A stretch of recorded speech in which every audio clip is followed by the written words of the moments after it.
Assalamualaikum warahmatullahi taala wabarakatuh. Kembali bersama channel Ubaikan Inhil. Kali ini saya akan membahas seputar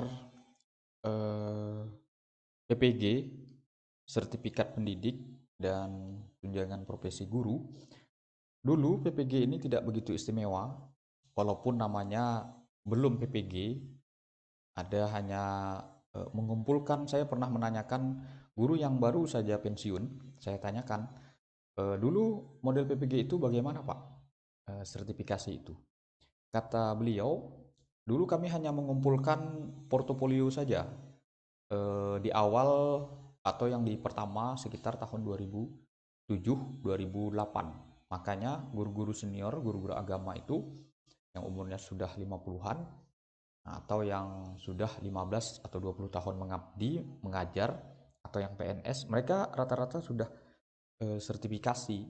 Nah, di tempat saya itu hanya ada 2 orang saja guru yang PNS tidak atau belum sertifikasi karena tertinggal. Nah, jadi sangat mudah. Nah, biasa-biasa saja karena hanya seputar mengumpulkan sertifikat pelatihan, seminar dan seterusnya. Nah, PPG ini muncul yaitu tahun 2018. Nah, juga sudah ada video yang sangat lengkap yang dipaparkan oleh penggagas PPG.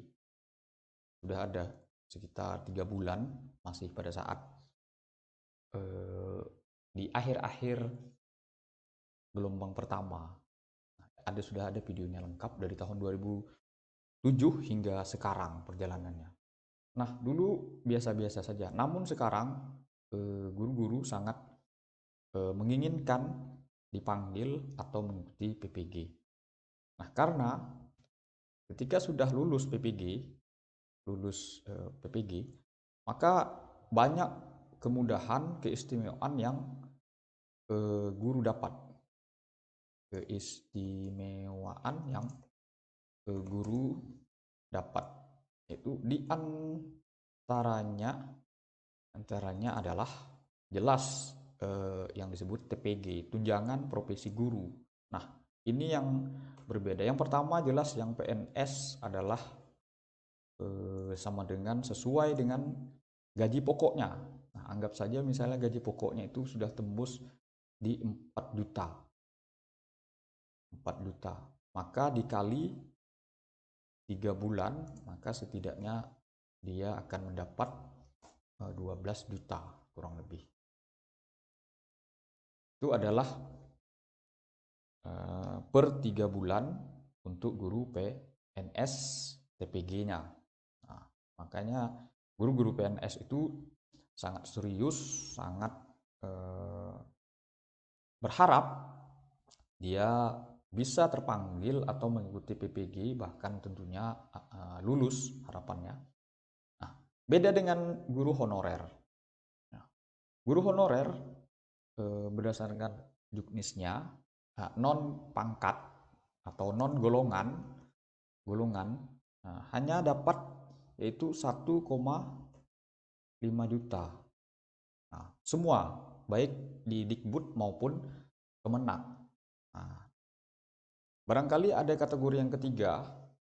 Nah, walaupun agak sama dengan nomor 1, yaitu guru yang lulus P3K.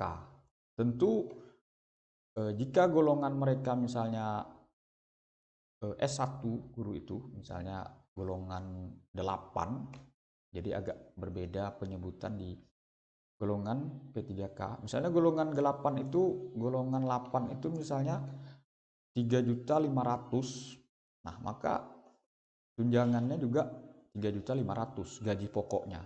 Karena berdasarkan legal formal atau undang-undangnya, sertifikasi itu 1 bulan gaji pokok. 1 bulan gaji pokok. Nah, juga sudah ada saya bahas tentang juknis TPG.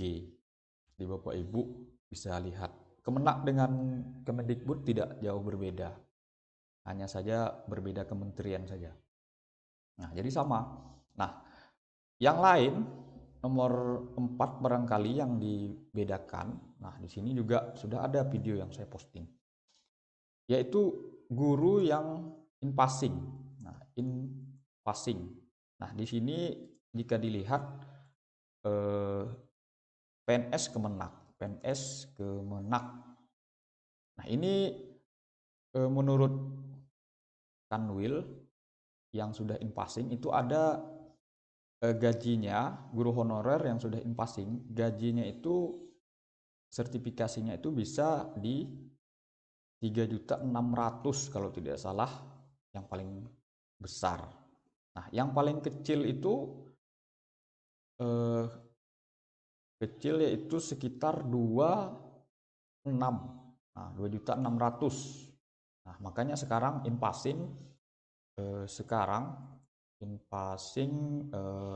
dituntut oleh guru dari Kemenak, karena beberapa tahun tidak dibayarkan. Nah, jadi seperti itu. Tentunya PPG dengan berbagai macam modelnya, baik model yang sekarang yang begitu sulit, walaupun daring 3 bulan full bahkan lebih, namun tidak menyurutkan semangat guru-guru untuk mengikutinya. Bahkan di Facebook itu tidak 1-2 orang yang bercerita, bahkan curhat yang luar biasa. Ada yang sudah UP itu 6 kali belum lulus. Tentu kita tidak berani berkomentar, menyalahkan dan seterusnya. Tentu dia sudah berusaha maksimal, usaha. Nah, memang mungkin barangkali kebahagiaannya ditunda, kurang lebih seperti itu. Bisa lihat di grup-grup PPG itu, nah, ada yang masih tidak percaya dan tidak terima karena tidak dimunculkannya nilai UP, terus lagi sistem penilaiannya dan seterusnya. Nah, kalau saya secara pribadi memahami sistem penilaiannya adalah tetap karena dia namanya UKM PPG, tentu dari 2 unsur itu, portofolio atau uji kinerja atau UKIN dan UP. Karena di situ di berita Kemenak bahwa passing grade-nya itu dari UKM PPG itu adalah 70. Nah, dari 2 penilaian itu. Walaupun panitia selalu mengatakan nilai UP tunggal. Nah, saya yakin jika nilai UP itu tunggal, lebih banyak yang tidak lulus. Saya yakin. Karena berat. Dari 120 soal, kita wajib benar 85. Itu menurut saya sangat berat. Dan termasuk saya juga. Tentu bisa jadi passing grade kelulusan itu diturunkan oleh panitia. Makanya nilai tidak dipublikasi. Nah, jika dipublikasi bisa saja nanti menimbulkan polemik terbaru, protes sana sini, menjadi masalah tidak selesai. Barangkali itu saja Bapak Ibu seputar PPG, keistimewaannya jika sudah lulus baik honorer, PNS maupun P3K, insya Allah yang akan sebentar lagi barangkali tahap ketiga yang sudah siap pemberkasan tahap 1, tahap 2 sepertinya sudah juga mulai bersiap-siap setiap daerah. Nah, hanya saja memang belum merata sepertinya. Semoga bermanfaat Bapak Ibu. Jangan lupa subscribe, like, and share. Saya akhiri. Wassalamualaikum warahmatullahi taala wabarakatuh.